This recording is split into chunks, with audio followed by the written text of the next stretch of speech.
Hello বন্ধুরা, কেমন আছো তোমরা? আশা করি তোমরা সকলে খুব ভালো আছো। আমরাও ভালো আছি। আর এটা রুদ্র কালকে সন্ধ্যাবেলা এই গাছটা নিয়ে এসেছে। গাছটার নাম আমি জানি না, ও নিজেও সেটা বলতে পারলো না, তবে এটা ইনডোর প্ল্যান্টস।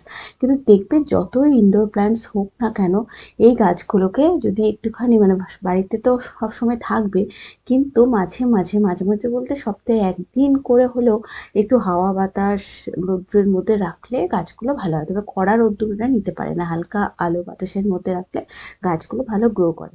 তাই এই ছোটটার মধ্যে আছে, সেই জন্য ভাবলাম যেন এটাকে একটু বড় টবের মধ্যে লাগিয়ে, যদিও গাছটা খুব বেশি বড় হবে না, একটা মশ টাইপের গাছ আর কি, বুঝতে পারছো তো?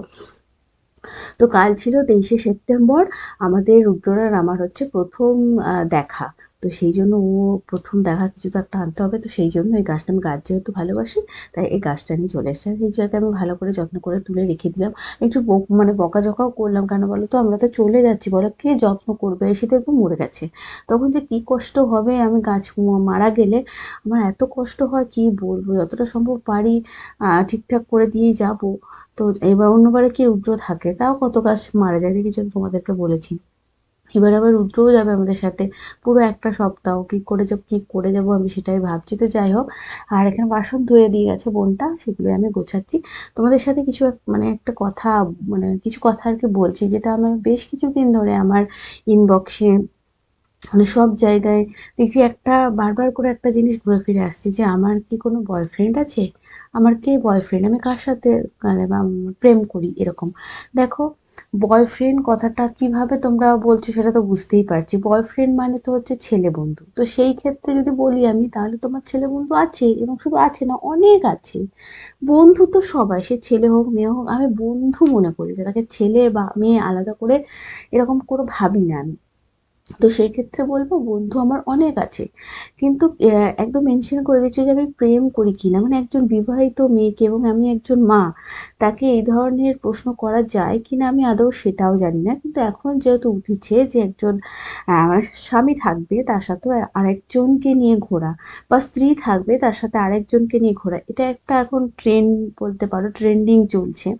কিন্তু আমি একটা কথা বলি, এই ট্রেন্ডিংটা কে যে সবাই ফলো করবে বা সবাই যে করবে, এমনটাও তো কথা না, তাই না? মানে চলতেই পারে, হতেই পারে। আর এই ধরনের সম্পর্ক না সবসময় মানে কি বলবো, অনেক রকম ভাবে, অনেক মানে ভিন্নভাবে হয়। কারোর স্বভাব আছে, কারোর দরকার আছে, কারোর অভাব আছে, মানে বিভিন্ন ধরনের ইয়েতে হয় আর কি।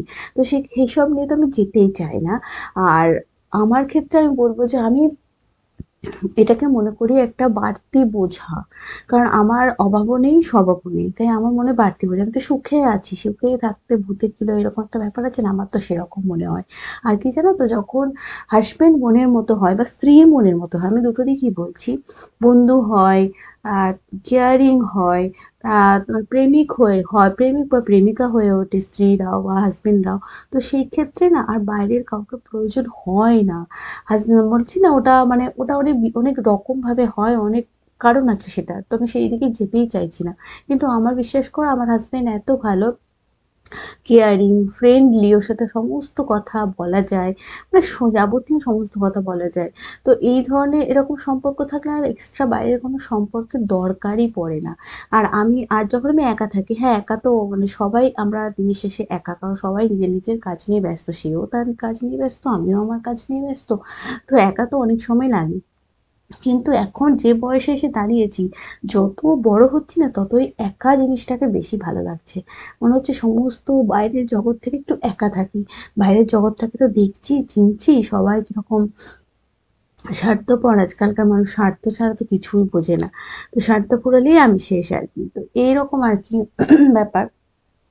তো সেই জন্য যখনই একা থাকি বা নিজের কাজ নিয়ে থাকি, আর আমার মানে সংসারের কাজ যাবতীয় আমার এই সমস্ত এই ধরনের কাজগুলো আছে, সেই সব কাজ ছেড়ে মানে বাচ্চা দেখাশোনা করা, তাকে পড়ানো, এইসব করতে গিয়ে আমার নিজের জন্য সেইভাবে সময় খুব একটা পাই না। যেটুকু পাই খুব ভালোভাবে সেটুকুকে আমি ইউজ করি।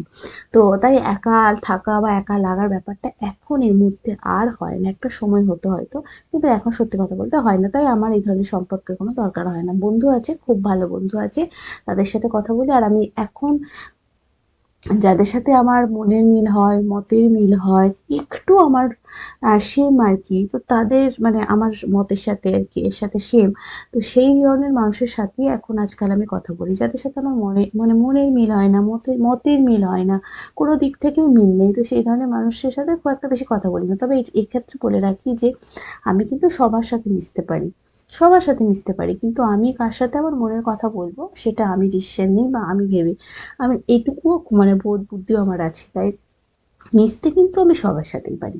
তো সেটা নিয়ে আমার কোনো অসুবিধা নেই। তো এটাই বলার ছিল বন্ধুরা, যে ট্রেন্ড চলছে বলেই মানে আমাকেও সেই ট্রেন্ডে গা ভাসিয়ে দিতে হবে এমন কোনো ব্যাপার নেই। আর সবার মানে স্বভাব, সবার সংস্কৃতি সব কিছু কিন্তু সবার আলাদা আলাদা, সেক্ষেত্রে আমার এই ধরনের কোনো ব্যাপার নেই। যদি পরবর্তীকালে এই ধরনের কোনো সম্পর্ক হয়, তাহলে অবশ্যই তোমাদেরকে, যারা আমাকে জিজ্ঞেস করছো আর কি, তো অবশ্যই তোমাদেরকে আমি মানে জানিয়ে দেবো, ঠিক আছে? যদিও আর হবার সম্ভাবনা নেই, দিন দিন তো বয়স বাড়ছে, বলো কমছে তো আর না। তো যাই হোক, এই ধরনের সম্পর্ক আর হওয়ার কোনো সম্ভাবনা নেই।